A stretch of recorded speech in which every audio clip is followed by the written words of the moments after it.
This is Wes with Jacket Journal. Welcome to Sports Zone. This week, me and Rick will do a mock draft of the first round of the 2025 NFL Draft, and Zay and Cam will recap the sports for the week. Go Jackets.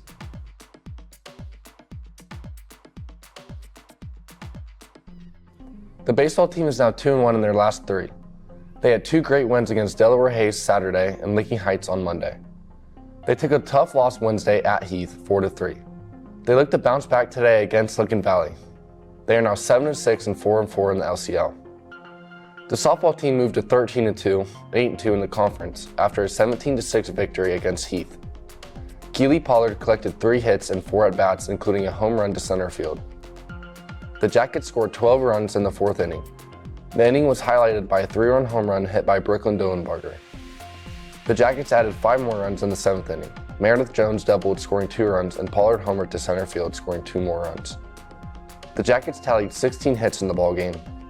The night was capped off by Carly Kennedy collecting her 100th career hit. Congratulations. The Yellow Jackets tennis team notched 2 impressive 32 victories this week, edging out both Newark and Westerville North in hard-fought matches. Against Newark, Austin Anderson and Griffin Beach claimed wins at 2nd and 3rd singles, respectively, while the duo of Jackson Sigmund and Liam McCarty came through with clutch victory in 2nd doubles to seal the match. The Jackets followed up with another 3-2 triumph over Westerville North. Both double teams delivered key wins, and Griffin Beach capped off the match with a gritty performance, battling for 2.5 hours to earn this deciding point. The team will be back in action next Tuesday as they host Zanesville. The track team had a great show at the Hank Smith Invitational. Both the boys and girls teams placed 3rd out of 20 teams. The highlights of the night were the boys 4x200 meter relay, who placed 1st.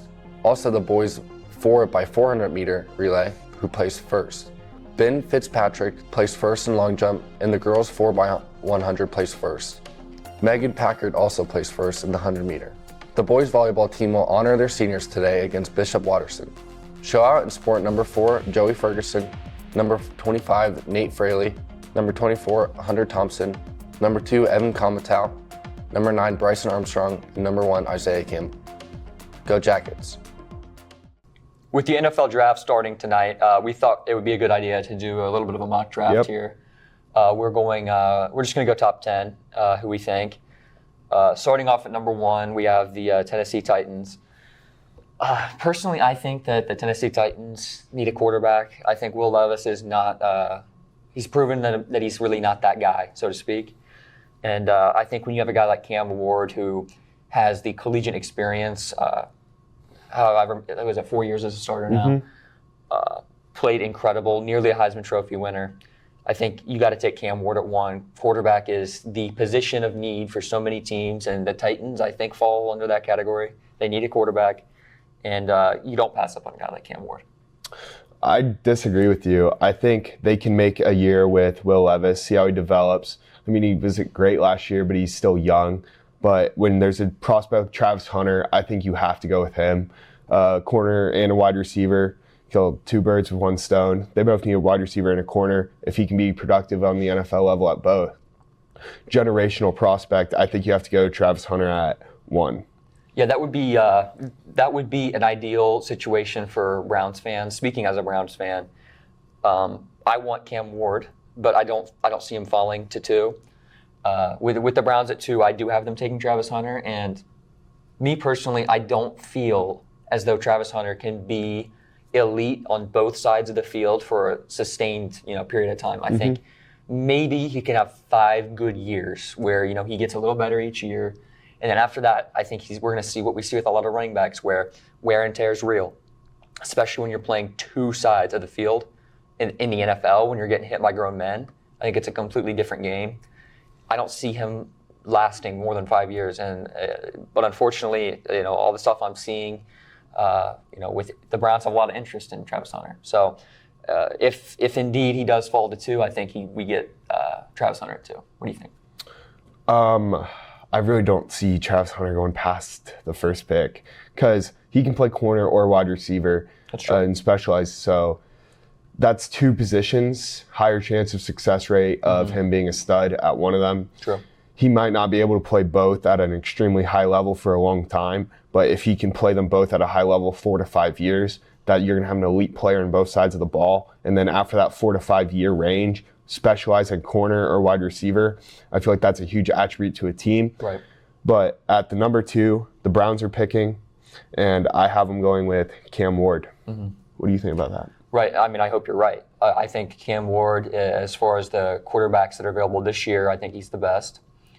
I'll also say that I'm not devastated if we don't pick Cam Ward, because I don't think this is one of the best quarterback classes we've seen. I would much prefer waiting next year, and literally I wouldn't be mind tanking for Arch Manning. I think that Arch Manning has the arm talent, the athleticism, and for those that don't know, he'll be available to be drafted in 2026, so next year. So yeah, I see them. I wouldn't be upset if they waited for Arch. At 3, the Giants, I have them taking Will Campbell, the tackle out of LSU. There's been a lot of talk about Will Campbell. His arms are too small, and for tackle, you got to really have long arms. There's been a very few exceptions to that rule of tackles successful in the NFL with shorter arms. You can get away with it in college, but in the NFL, again, same thing with I said with Travis Hunter. It's grown men. It's a different game. So I have Will Campbell going there. I think he is probably one of the better tackle prospects we've seen, and at the very least, he can switch to guard, and he'll be. Yeah. If he played guard, he would probably be a Pro Bowler first year. I would see. So what do you think? I think Will Campbell, he has all the tools to be really good. At the end of the day, it comes down to your technique, strength, and all that. Yeah, I mean, if tackle doesn't work out, I think he'd make an amazing guard. Just because the arm length, I personally don't view it as the biggest thing in the world, but I know there's some scouts that view it as a huge red flag. Right. But he'd be a great fit on the Giants, I think. But for personally, I think at 3, the Giants go with Abdul Carter. They'll wait on quarterback in this draft. Maybe later down in the draft, try and get Jackson Dart. But I think at 3, you have to go Abdul Carter. One of the best prospects in this draft, one of the best edge prospects we've seen in a while. I think he's very similar to a Micah Parsons. He plays almost identically like him. Both linebackers, both linebackers out of Penn State. Like, it just seems like Micah Parsons. Oh yeah, I mean, it has Micah Parsons written all over it, and we have 3 and 4 switched. We have 1 and 2 switched actually, but because I have the Patriots at 4 taking Abdul Carter. I think he is one of those guys who was going to be probably a first-round pick going into the college football playoff, but I mean, after his performance in the college football playoff, solidified himself. If he falls past the top 5, I'd be absolutely shocked. I think overall, best player available in this draft class, Abdul Carter has a really strong case. If it wasn't for some slight injury concerns, which are always real, but if it wasn't for his injuries, I think he'd easily go top 3. Yeah. So who do you have it for?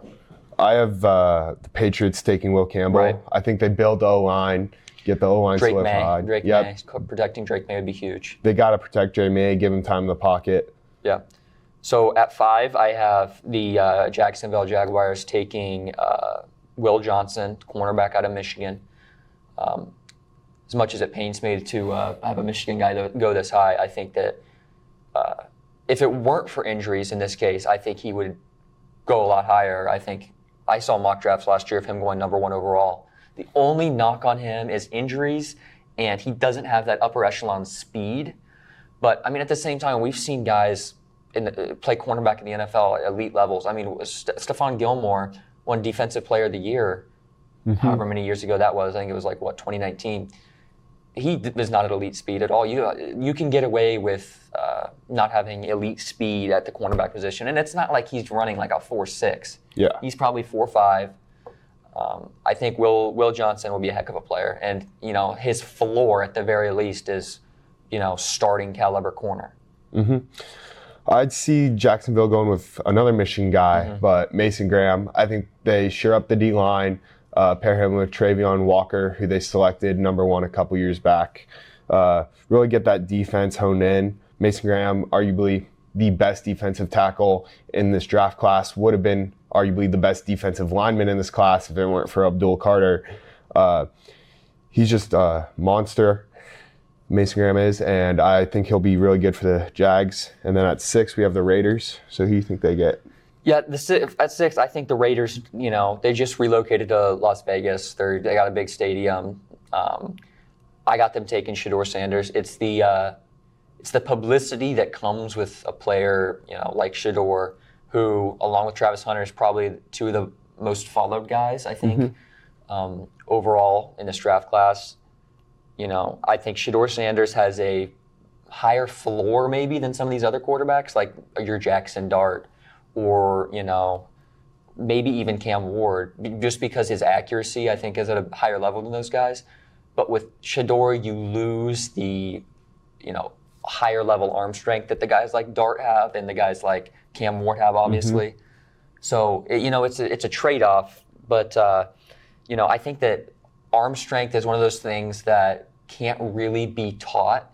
You can talk about, working out all you want, but at the end of the day, there's a gift with the guys like Cam Ward, Mahomes, Josh Allen, that they can sling the ball. And I don't see the velocity on Shedeur's balls. I think he is more accurate maybe, but that's why I have him sliding maybe a little bit more. I think he'd still be really good. Like, there's a ton of quarterbacks in the NFL that are still extremely productive and one of the best. Like, you look at Joe Burrow, he doesn't have the strongest arm, but he's insanely accurate, smart with the football, and he's a great playmaker. But personally for me at 6, I have Will Johnson going. I think the Raiders really need a corner, secure up the secondary, and help their defense improve. And then at 7, the Jets are selecting, and I have them taking Armand Membu, offensive tackle out of Missouri. Help the Jets secure the O-line up, protect whoever is going to be their quarterback this year. What do you think?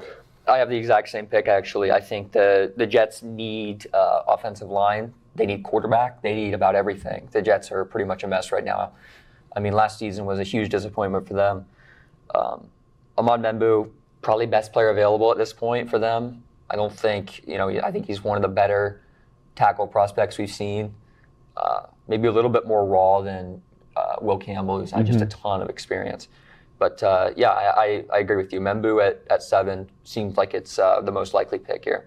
At 8, the Panthers selecting. I got them taking Mason Graham. Another one of those guys, I've said it a couple times now, where his floor is pretty high. Is he going to be Aaron Donald? No. I don't think he'll be anywhere like that sort of a player, but stopping the run, I mean, Mason Graham is one of the better prospects we've seen in the last 5 years at stopping the run. I mean, just look at what he's done against Ohio State the last 4 years. As much as I hate to say it, that guy has absolutely tormented Ohio State, at least the last 3 years for sure. Yeah. What do you think? I think if they do get Mason Graham, I think that would be a huge fall for him. That'd be a great pickup for them to really help their defense. But I think I have them going the opposite direction and selecting Territora McMillan out of Arizona State, wide receiver. Build around Bryce Young, give him some wide receiver weapons. McMillan, he's a tall jump ball type receiver, big playmaker, really explosive. Build this offense around Bryce Young, give him weapons. Last year, their wide receiving core was not great. I think adding him to the mix really boosts it and should help Bryce Young have a better year, help their offense be more productive, score more points, and hopefully help them win more games. Yeah, in the event that Mason Graham's not there, I think McMillan for them, wide receiver is their biggest position of need. You have Adam Thielen as your best receiver. I think that's probably an issue. No knock to him. But Adam Thielen's not exactly, at this point of his career, wide receiver 1 on any other team in football. So, yeah, McMillan, you draft him as the Panthers. He's your receiver 1 right away. The thing about him that I'm a little worried on is he doesn't have elite speed, which with his size, you don't need speed.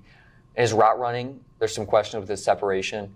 But physically, he's one of the most gifted receivers we've seen in a long time in terms of size and, just like athleticism in terms of like jumping and whatnot. He's one of the better jump ball receivers prospects probably in the last 5 years. So at 9, Saints are taking Josh Simmons, Ohio State tackle. Here's the thing. Had he not been injured, this guy's a top 5 pick. I think he pretty safely top 10. With his knee injury, that's always going to be a downfall, but we've seen tackles come back from worse. Yeah. And, Saints historically love Ohio State prospects. They had at one point, I think, like 7 or 8 guys from Ohio State. Who do you have at 9? I think they go Ashton Genty, really try and focus on their run game. I mean, he's a one-of-a-kind running back, one of the best running back prospects we've seen, I don't even know since when. I kind of want to compare him to Derrick Henry, but that's a lot to compare to, especially. He's like a shorter Derrick Henry. With his play style, I view, is very similar to Derrick Henry, even though he's not necessarily built like Derrick Henry. Incredible balance. Balance kind of reminds you maybe of Christian McCaffrey. Maybe not as gifted receiving as McCaffrey is, but his balance is, some of the best we've seen. Like big power back, great contact balance. But then also fast. Yeah, like he has breakaway speed. He definitely has breakaway speed. Really hard to take down. Just looking at his tape, just runs over multiple defenders every time he touches the ball. So Bears picking at 10. I have them taking McMillan here. I think that, they thought that they were going to get, who'd they take last year? Do you know who they took in the first round at receiver? Was it Rome Odunze? Odunze. They had Odunze out of Washington last year. And his production wasn't that great. They took him in the first round. They probably were expecting a little bit more, but he's still a really solid receiver too. I think McMillan comes in there, and you have Allen in there, but I think he would easily fill into a 1A, 1B in that situation. What do you think? What do you have at 10? I have them taking Shamar Stewart, edge out of Texas A&M. I think they're really going to focus defense in this draft, really build their defense. I mean, they have DJ on the offensive side of the ball at wide receiver. They have DJ Moore and Rome Odunze. I think you give Rome Odunze another year to develop. Maybe next year, if it didn't work out, maybe look for receiver or in free agency. But this year, I think they go edge, really shore up the D-line, get pressure on quarterbacks. Yeah, Shamar Stewart is one of those guys who kind of, accelerated his draft stock so much from his combine performance. One of the best combine performances we've ever seen. I mean, with his size, I think he's like 6'6", 250, 260. I'm not quite sure. He's massive, and he had probably one of the best raw athleticism scores, in the last 5 years. So that concludes our top 10. Yeah, I definitely hope that you're right with the first and second pick for the Browns' sake. Yeah.